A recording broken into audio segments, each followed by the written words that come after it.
اللہ سبحان اللہ الحمدللہ رب العالمین والصلاة والسلام علی سید الانبیاء والمرسلین۔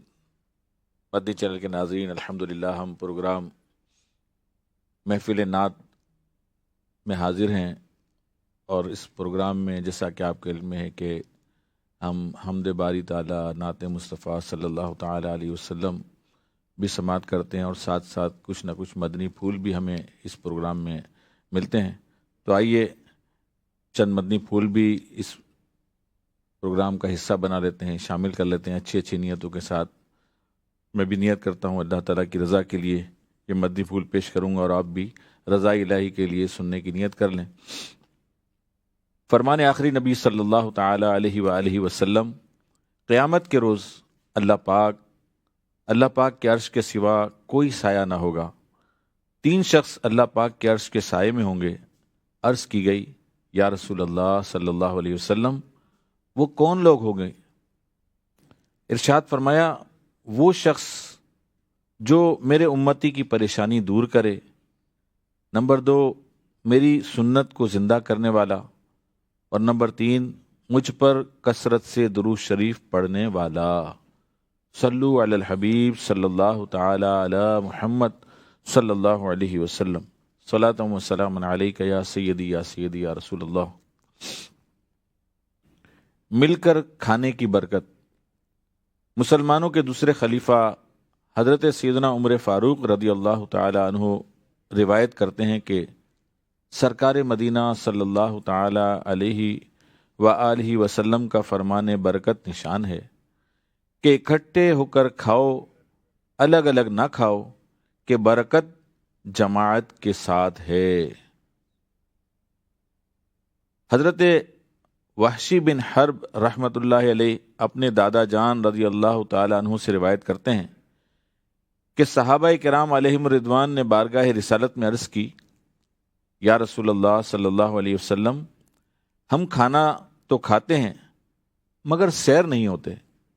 سرکار دو عالم صلی اللہ علیہ وآلہ وسلم نے فرمایا، تم الگ الگ کھاتے ہوں گے؟ عرض کی، جی ہاں۔ فرمایا، مل بیٹھ کر کھانا کھایا کرو اور بسم اللہ پڑھ لیا کرو، تمہارے لیے کھانے میں برکت دی جائے گی۔ ایک ہی دسترخوان پر مل کر کھانے والوں کو مبارک ہو، کہ حضرت انس بن مالک رضی اللہ تعالیٰ عنہ سے روایت ہے کہ اللہ پاک کو یہ بات سب سے زیادہ پسند ہے کہ وہ بندہ مومن کو بیوی بچوں کے ساتھ دسترخوان پر بیٹھ کر کھاتا دیکھے، کیونکہ جب سب دسترخوان پر جمع ہوتے ہیں تو اللہ پاک ان کو رحمت کی نگاہ سے دیکھتا ہے، اور جدا ہونے سے پہلے پہلے ان سب کو بخش دیتا ہے۔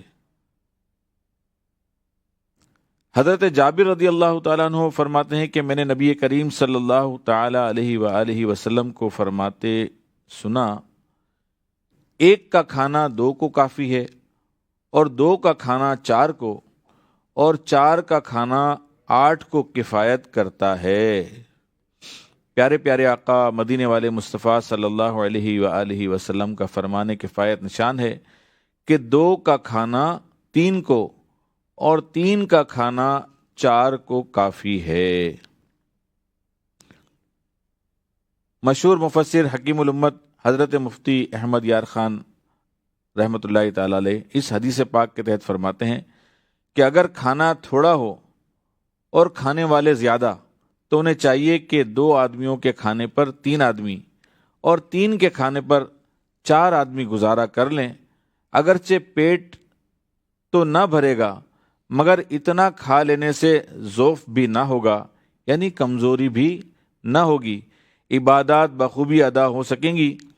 اس فرمان عالی شان میں قناعت و مروت کی اعلیٰ تعلیم ہے۔ صلو علی الحبیب صلی اللہ تعالی علی محمد صلی اللہ تعالی علیہ وسلم۔ تو الحمدللہ آج ہم نے مل کر کھانا کھانے کی اور اپنے بیوی بچوں کے ساتھ مل کر دسترخوان پر بیٹھ کر کھانا کھانے کی ہم نے حدیثیں سنی۔ نیت کر لیتے ہیں کہ انشاءاللہ ہم بھی ان سنتوں پر، ان آداب پر عمل کریں گے۔ اللہ تعالی ہم سب کو عمل کی توفیق عطا فرمائے۔ صلو علی الحبیب صلی اللہ تعالی علی محمد صلی اللہ علیہ وسلم۔